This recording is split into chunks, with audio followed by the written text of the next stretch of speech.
جی تو دوستو آج ہم دیکھیں گے کہ کیا واقعی ایلینی کو مارنے والا بے نقاب ہوگا یا اصل قاتل اب بھی سب کی نظروں سے اوجھل رہے گا۔ ایک ایسا راز جسے چھپانے کے لیے ثبوت تک سمندر میں پھینک دیے گئے۔ دوسری طرف شیرف جیل سے واپس آتے ہی پورے گاؤں کی تقدیر بدلنے کی کوشش میں ہے، جبکہ عادل اپنی زندگی کا سب سے خطرناک کھیل کھیلنے والا ہے۔ آخر ایلینی کی جان لینے کے پیچھے کون ہے اور اس کی اصل ماں کا راز کس کی زندگی تباہ کرنے والا ہے؟ جاننے کے لیے ویڈیو آخر تک ضرور دیکھیے گا۔ پچھلی قسط میں جہاں عروج اپنے دماغ میں منصوبہ بنائے شیرف کو مچھلی کے شکار کے بہانے گہرے سمندر تک لے کر جاتا ہے تو شیرف بہشت کی طرف نہیں جا پاتا۔ یہاں کوچاری ہاؤس میں فاطمہ اور اقجا ایلینی کی مدد کرتی ہیں۔ اقجا ایلینی سے کہتی ہے چاکر تمہاری حفاظت نہیں کر سکا، وہ تم سے بہت شرمندہ ہے۔ ایلینی اس سے کہتی ہے جب مجھے مریضہ کے لیے لے کر گئے تو وہ وہاں نہیں تھا، یہ اس کی غلطی نہیں۔ فاطمہ کہتی ہے اسے کیسے پتہ نہیں چلا کہ تم کمرے میں نہیں ہو؟ میرے بھائی نے کہا بھی تھا کہ دروازہ مت چھوڑنا، اور وہ دھماکے کے ٹرکوں کے پیچھے چلا گیا۔ ایلینی اس کے پاس بیٹھتے ہوئے پوچھتی ہے کیا عادل کے ٹرکوں پر حملہ ہوا ہے؟ فاطمہ کہتی ہے ہاں آج بہت کچھ ہوا ہے۔ پھر وہ اسے بتاتی ہے کہ اس میں اس شخص کو بھی جانتی ہے جس نے تمہیں سمندر میں پھینکا، اس نے کیمرہ کی ریکارڈنگ کو بھی سمندر میں پھینک دیا تاکہ میرا بھائی نہ جان سکے۔ ایلینی حیرت سے کہتی ہے اس میں نے اس کو بچایا جس نے مجھے سمندر میں پھینکا تھا؟ تو فاطمہ کہتی ہے تو کیا تم توقع کر دیا کہ وہ تمہیں سچ بتائے گی؟ وہ تو فرتونہ سے ہے۔ فاطمہ اسے باقی کی باتیں بتاتی ہے کہ میرے بھائی نے آج اس میں کو پکڑ لیا تھا، لیکن پھر شیرف جیل سے واپس آ گیا اور اس نے بھائی کے ٹرکوں پر حملے کے بارے میں بتایا۔ ہم اپنے ڈرائیوروں کے پیچھے جارجیا کی سرحد تک گئے، لیکن ہمیں نہیں پتا تھا کہ تم پہاڑی جنگل میں زندگی اور موت کی جنگ لڑ رہی ہو۔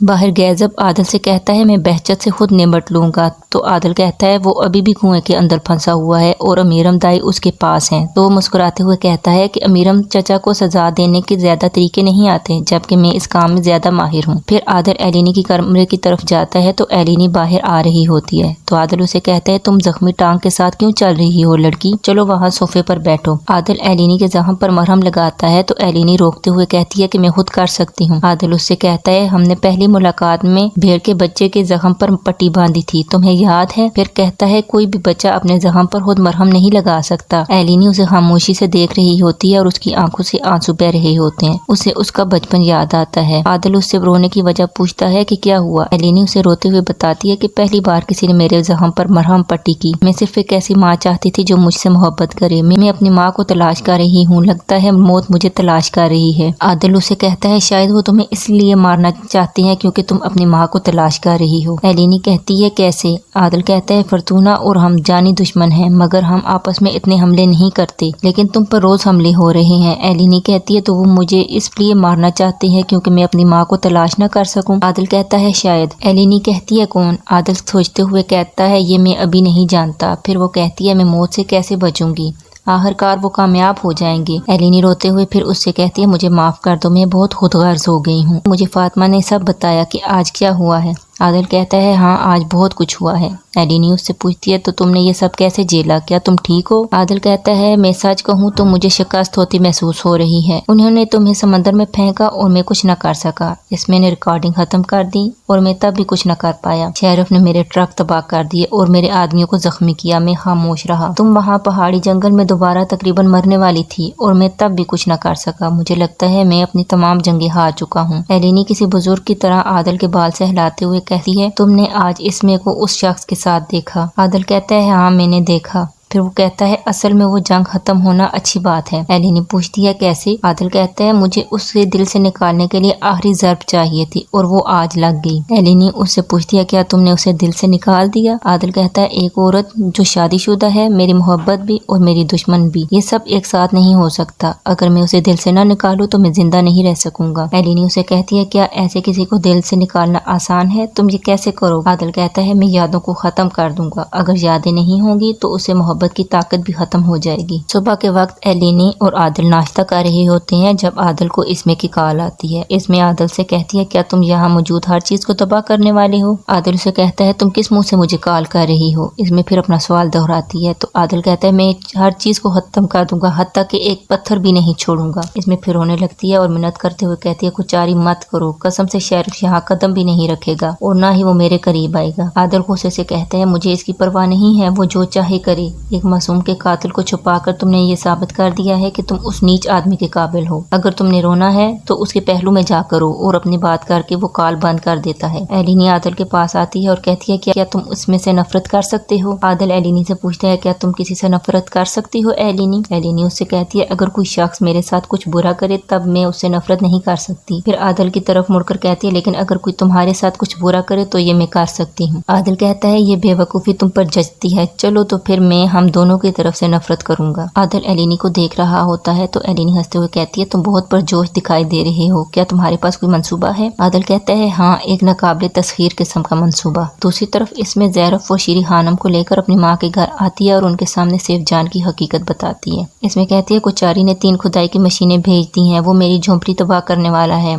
क्योंकि मैंने इसकी हिफाजत की। वो उन्हें बताती है कि वो यूनानी लड़की जिसे समंदर में फेंका गया था, उसे समंदर में फेंकने वाली मेरी अपनी बहन थी। सैफ जान दुख से बहन को देखती है। ज़ैरफ इसमें से कहती है तुमने ये क्या किया लड़की। शीरी खानम हैरत से मुंह पर हाथ रख लेती हैं। इसमें कहती है अगर मैंने कुचारी से कातिल को छुपाया है तो वो मेरी झोंपड़ी तबाह कर देगा। वो सैफ जान को देखते हुए कहती है मैं थक चुकी हूँ अकेले कुचले जाने से। शीरी खानम सैफ जान के मुँह पर धप्पड़ मारती है। दूसरी तरफ गाँव में शरफ अपनी जेल से रिहाई की खुशी में फरतूना हवेली में बड़ी दावत का ऐलान करवाता है और वादा करता है कि दावत के बाद गांव वालों को उनकी चाय की फसल की अदायगी कर दी जाएगी। और यहाँ ओरुज चचा को लेकर समंदर जाता है तो शरफ ओरुज से कहता है हम बैंक से रकम निकलवाने के बाद चले जाएंगे शिकार पर। तो ओरुज कहता है हम रकम फिर निकलवा लेंगे, पहले शिकार के लिए समंदर जाएंगे। ओरुज और शरफ समंदर में एक जगह कश्ती रोकते हैं। तब शरफ चेतन से बहजत का पूछने के लिए उसे मैसेज करता है चेतन क्या तुम्हें बहजत की खबर मिली, उसने बॉडी का क्या किया। फिर वो कश्ती पर बैठता है तो ओरुज पिस्तौल की स्लाइड खींच कर कॉक करता है। उसे हैरत का झटका लगता है। ओरुज उससे कहता है वो मुझे कहते हैं कि तुम्हारे खानदान ने एक लड़की को मारने की कोशिश की है, अगर ये सच है तो हम समंदर में डूब जाएंगे। ओरुज अपनी बात करके कश्ती में फायर करके छेद कर देता है और कहता है मुझे बताओ ये झूठ है चचा। शरफ कहता है तुम क्या सुनना चाहते हो भतीजे। ओरुज कहता है मैं चाहता हूँ तुम इनकार कर दो, तुमने एक मासूम बच्चे को 50,000 यूरो में नहीं बेचा। शरफ उसके सामने खड़े होकर कहता है मैंने वो बच्चा ग्रिगोर मरियानो को बेचा, उसका नाम एलिना मरियानो रखा है। उन्होंने उसे कीमती खजाने की तरह रखा, अच्छा पढ़ाया, डॉक्टर बनाया और तुम्हारे पास भेज दिया। और उस फिर कहता है तुम उसकी माँ को धमकी दे रहे हो कि तुम उसको मार दोगे। शरफ उसे कहता है तुम पहले मुझे सुन लो फिर फैसला करना हमें क्या करना चाहिए, डूबना चाहिए या नहीं। शरफ फिर उसे कहानी सुनाता है। कहता है 20 साल पहले कुचारी के एक कुत्ते ने हमारी एक लड़की का ब्रेन वॉश किया। और उस सर पर हाथ रख कर हारे हुए शख्स की तरह कश्ती पर बैठते हुए कहता है क्या उसका बाप कुचारी से है। शरफ कहता है हाँ। फिर वो कहानी सुनाता है कि वो हामला हो गई, उस कुचारी ने उसे छोड़ दिया और दूसरी औरत के साथ हो गया।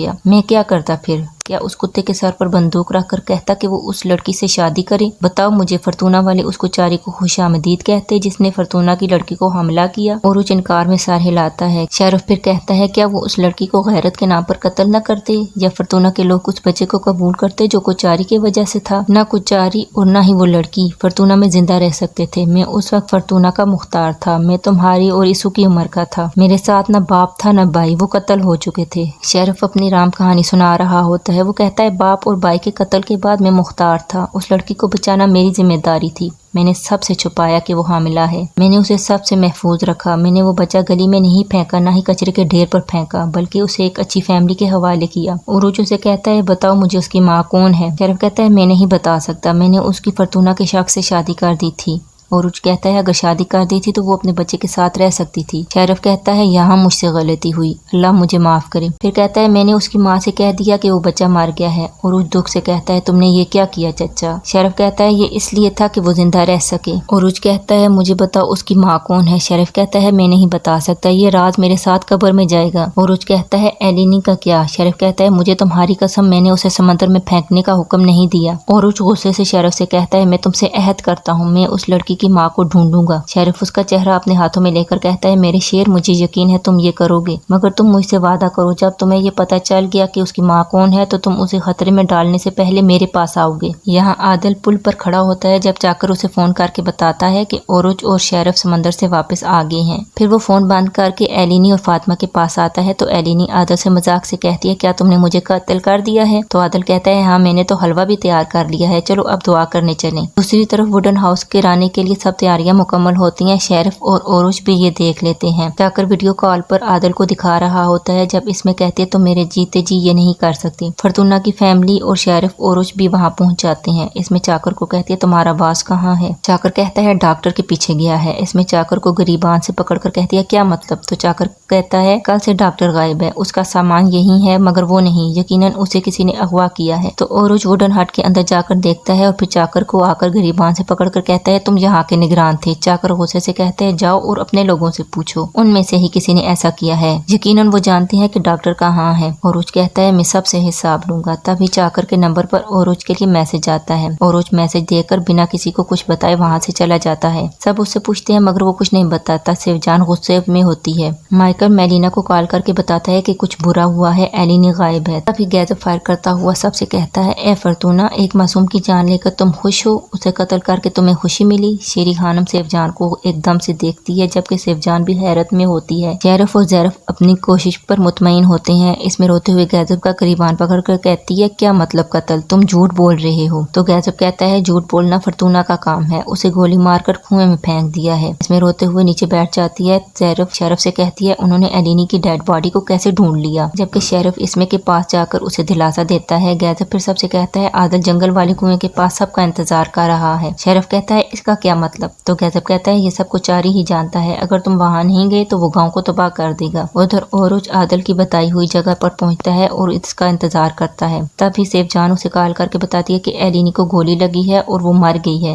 ओरुज की चलती सांसें वहीं रुक जाती हैं और उसके हाथ से मोबाइल नीचे गिर जाता है। वो वहीं बैठकर रोने लगता है। ओरुज एलिनी की मौत की खबर मिलने पर रो रहा होता है। तभी उसे मेलिना की कॉल आती है और वो उसे कहती है तुमने कहा था मेरी बेटी की हिफाजत करोगे मगर वो अगवा हो गई है डॉक्टर। वो कोई भी जवाब नहीं दे पाता। फातिमा दूर से दूरबीन के साथ इतराफ में देख रही होती है। वो वायरलेस पर दोस्तर नामी शख्स को बताती है कि बकरियों के रेवड़ के पास गीदड़ है, उन्हें मार दो। एलिनी उससे पूछती है तुम गीदड़ के साथ क्या करते हो। फातिमा कहती है हम उन्हें मार देते हैं। फिर वो कहती है मुझे एक बार इसु फरतूना मिल जाए तो मैं उस गीदड़ का दिल भी चीर कर निकाल दूं। एलिनी कहती है तुम पहले ही ये कर चुकी हो, कई दिन तक तो उसके सीने में ट्यूब रही है, हमने उसे नींद में रखा ताकि वो बच जाए। फातिमा कहती है जब वो उठे तो मुझे बताना। एलिनी हैरत से पूछती है क्यों। फातिमा रुककर एलिनी के सामने खड़ी होकर कहती है मैं उसके सामने खड़ी होंगी और उसकी आंखों में देखूंगी। मैं ये देखूंगी कि क्या वो मेरी आंखों में आंखें डालकर देख सकता है। फातिमा दोबारा दूरबीन से इतराफ में देखती है तो उसकी नजर ओरुज पर पड़ती है। तो वो कहती है ओरुज आ गया मगर वो रो रहा है। एलिनी उसे दूरबीन लेकर देखती है तो कहती है ये क्यों रो रहा है। फातिमा कहती है उसे तुम्हारे मरने की इतला मिली है जिस वजह से वो रो रहा है। एलिनी कहती है मेरे मरने की इतला तो सबको मिली है मगर ओरुज को नहीं, तो इसके अलावा क्या सबब हो सकता है। फातिमा मुस्कुराते हुए कहती है तुम कहती हो तुम तालीम में ज़हीन हो मगर हकीकी जिंदगी में नहीं। फिर वो उसे गुस्से से धारते हुए कहती है लड़की तुम कुछ भी नहीं समझती हो, तुम हद से ज्यादा बेवकूफ हो। एलिनी कश्मकश में होती है। फिर कुछ समझते हुए कहती है समझ गई, लेकिन उसकी एक मंगेतर है, ये नहीं हो सकता। फातिमा उससे कहती है ये फरतूना से है और फरतूना एक वक्त में 3 रखते हैं। एलिनी कहती है ये तीसरी कौन है। फातिमा उस पर गुस्से करती है तुम क्या उसे रुलाओगी या उसके पास भी जाओगी। फिर वो दोनों ओरुज के पास जाने लगती हैं। ओरुज दूर से फातिमा को आता देखता है तो एलिनी उसके पीछे से जब सामने आती है तो ओरुज खड़ा हो जाता है और हैरत और खुशी से उसे देखता है और कहता है मैं पागल हो जाऊंगा, क्या तुम जिंदा हो। वो बच्चों की तरह एलिनी से मिलता है जबकि फातिमा उन्हें छोड़कर वहाँ से हट जाती है। ओरुज बार बार आपका शुक्र अदा करता है। एलिनी उसे कहती है तुम्हें किसने बताया कि मैं मर गई हूँ। उन्होंने तो तुम्हें मरने का नहीं बताया। ओरुज कहता है मुझे शिवजान ने कॉल करके बताया। शिवजान का नाम सुनकर एलिनी ओरुज से पीछे हट जाती है। ओरुज भी उस चीज को महसूस कर लेता है और गुस्से से अपनी मंगनी की अंगूठी वाली हाथ की मुट्ठी बंद कर लेता है। एलिनी उससे कहती है तुम देख सकते हो मैं जिंदा हूँ। ओरुज कहता है कोचारी ने कहा तुम अगवा हुई, क्या ये झूठ है। तो एलिनी कहती है ये झूठ नहीं, बहचत ने मुझे अगवा किया, उसने मुझे मारने की कोशिश की। ओरुज उससे कहता है क्या बहचत ने तुम्हें मारने की कोशिश की थी। फिर ओरुज गाड़ी की तरफ जाते हुए कहता है लानत है, इस बार मैं उसे खत्म कर दूंगा, अगर छोड़ दिया तो खुदा मुझे मारे। एलिनी उसे रोकते हुए कहती है मैंने उसे पहले ही कुएं में फेंक दिया है। ओरुज हैरत से कहता है तुमने उसे कुएं में फेंक दिया। एलिनी कहती है हाँ लेकिन वो मरा नहीं, फिक्र न करो।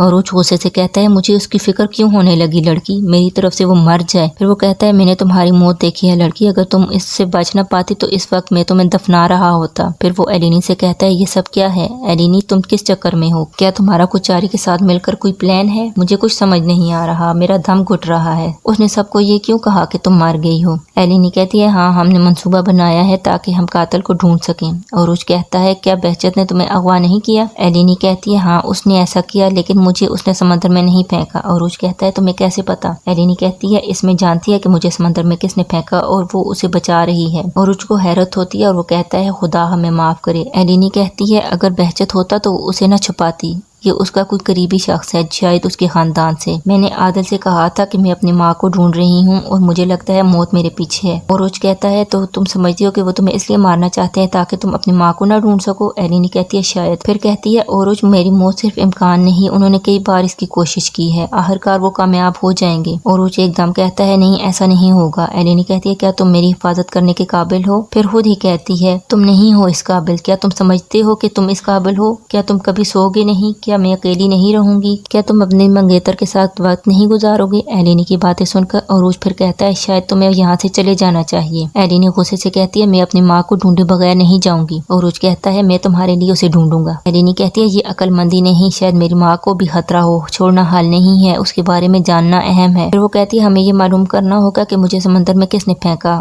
اور اس میں کس کو بچا رہی ہے، اگر بہجت اور چیتن کو کسی نے رکھا ہے تو وہ کون ہے؟ پھر وہ عروج سے کہتی ہے عروج مجھے زندہ رہنے کے لیے تمہاری مدد چاہیے، میں دوبارہ موت کو ہرا نہیں پاؤں گی۔ عروج کہتا ہے میں تمہاری ہر بات مانوں گا۔ ایلینی کہتی ہے تمہیں اپنے ہی خاندان کے خلاف کھڑا ہونا پڑے گا، وہ تم سے نفرت کریں گے، کیا تم سہ پاؤ گے؟ یہاں فرتونہ والے جنگل کے کنویں کے پاس اکٹھے ہوتے ہیں تو اس میں روتے ہوئے عادل سے پوچھتی ہے وہ کہاں ہے؟ عادل کنویں کی طرف اشارہ کرتا ہے تو اس میں کنویں کے پاس جاتی ہے اور اس کی جالی کھولنا چاہتی ہے مگر شریف اسے روک لیتا ہے۔ عادل اپنے بندوں سے کہتا ہے اسے نکالو۔ جب بہجت سب کے سامنے آتا ہے تو بہدری بھاگتے ہوئے اس کے پاس آتی ہے۔ فرتونہ فیملی حیرت میں ہوتی ہے۔ شیرف زیرف کی طرف مڑ کر دیکھتا ہے، عادل ان دونوں کو ہی دیکھ رہا ہوتا ہے۔ گیزب اور امیرم چچا بھی فرتونہ فیملی کی باڈی لینگویج نوٹ کر رہے ہوتے ہیں۔ بہدری عادل کو بازو سے پکڑ کر کہتی ہے میرے بیٹے کے ساتھ کیا کیا ہے؟ تبھی ایلینی سب کے سامنے آتی ہے اور کہتی ہے یہ عادل نے نہیں میں نے کیا ہے، اور یہیں اس قسط کا اختتام ہوتا ہے۔ اگلی قسط میں کیا ہونے جا رہا ہے یہ جاننے کے لیے چینل کو سبسکرائب کر کے بیل آئیکن کو پریس کرنا نہ بھولیے گا۔ تب تک کے لیے اپنا اور اپنے پیاروں کا رکھیے گا خیال۔ خدا حافظ۔